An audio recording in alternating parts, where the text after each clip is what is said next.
Dumako naman tayo dito sa lungsod ng Maynila at pulsuhan natin ang ating mga kababayan dito. Alamin natin, dapat nga ba nasa kanilang bahay ng ating mga kabataan sa oras ng alas 10 ng gabi? At syempre, pulsuhan din natin. Dapat nga din ba na alas 10 ay wala nang magbibidyo okay? At syempre, yung mga nakahubad na mga tambay, bigay ng takot sa ating mga kababayan kapag sila'y dumadaan. Yes po, I think na maganda naman po yung program na ay 10 p.m. po is wala ng mga bata kasi po syempre po sa panahon po ngayon yung safety na din po nila as well as po kasi po since nagtitipid nga po tayo sa enerhiya or sa gas, yung mga daanan po natin is syempre very limited na po sa lights, and para po sa safety nila na kapag dadaan po sila sa mga ganong eskinita or mga daanan, hindi po sila mapapahamak. So, ibig sabihin, alas 10 umuwi ka na? Opo. So, ano naman sasabi nyo na yung tungkol naman sa mga nakahubad na kalat sa lansangan, nagbibigay ng takot sa mga kababayan natin, lalo na sa mga kababaihan na umuwi, ano masabi mo dito na dapat ba tuloy-tuloy pag-implementa ng ganitong klaseng ordinansa na dapat sa mga pampublikong lugar, katulad dapat nakadamit ang mga kalalakihan?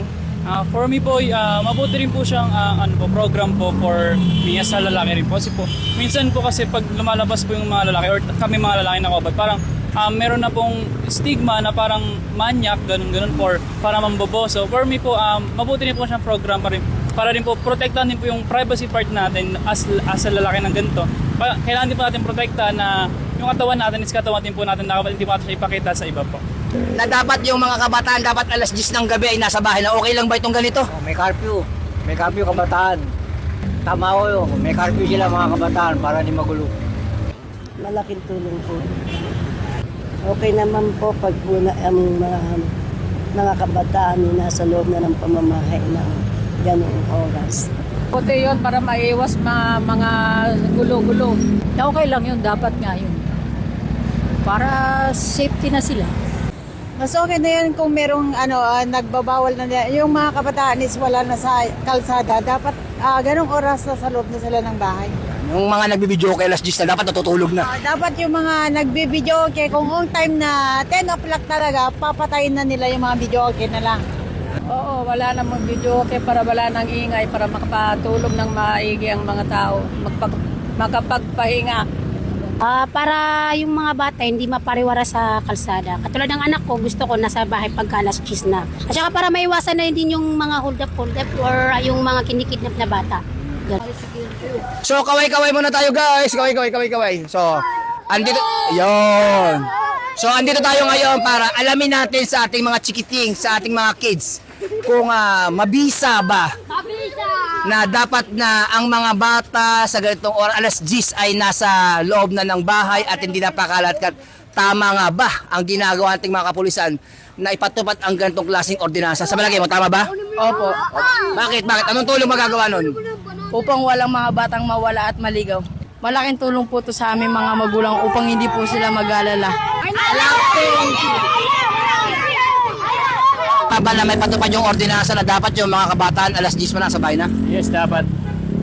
Kasi para sa gabi, hindi sila pakalat-kalat. Nagkukos ng trouble yan pagka gabing-gabi na. Tapos patulad niya pag nasa biyahe kami. Pag nasa lansangan sila, mahagip pa namin sila dahil naglalaro sila gabing-gabi, di ba? Dapat niya patupad niya kahit saan lugar yan. So yung mga nakaubad naman, dapat ba talagang tuloy-tuloy pag-implementan to? Kasi minsan may mga estudyante na umuwi, natatakot kasi may mga tambay na nakahubad o ano ba man? Tama ba? Kung sa mga lansangan, talagang dapat nakadamit. Sir, kung mga nasa eskinita kayo sa looban kayo, okay lang din naman. Pero pag nasa labas na kayo, dapat magdamit na kayo. Para kahit pa paano naman, hindi naman mailang yung mga tao. Ayaw ka ba na yung mga kabataan natin, dapat alas 10 na sa bahay at di na nag-aalala yung mga magulang nila? Oo, tama yan sir. Para iwas sa mga mga nakikidnap na bata. Mula po dito sa lungsod ng Maynila at sa ngalan po ng aming Region Director ng NCRPO, Police Major General Anthony Berin, at sa aming pong Force Commander ng Army P, NCRPO, Police Colonel Celso Rodriguez. Ako po ang inyong Police News Network Correspondent kasama si Patrolman Bulao. Ako po si Police Chief Master Sergeant Mauricio Bonilla Ruiz. Alagad ng batas, tagataguyod ng balitang pulis. Lilingkod sa bawat Pilipino. at magbibigay ng tamang impormasyon para sa tahimik at maayos na Pilipinas. Police News Network, alagad ng batas, tagapagtaguyod ng balitang pulis, sandigan ng mamamayan, patnubay ng katotohanan.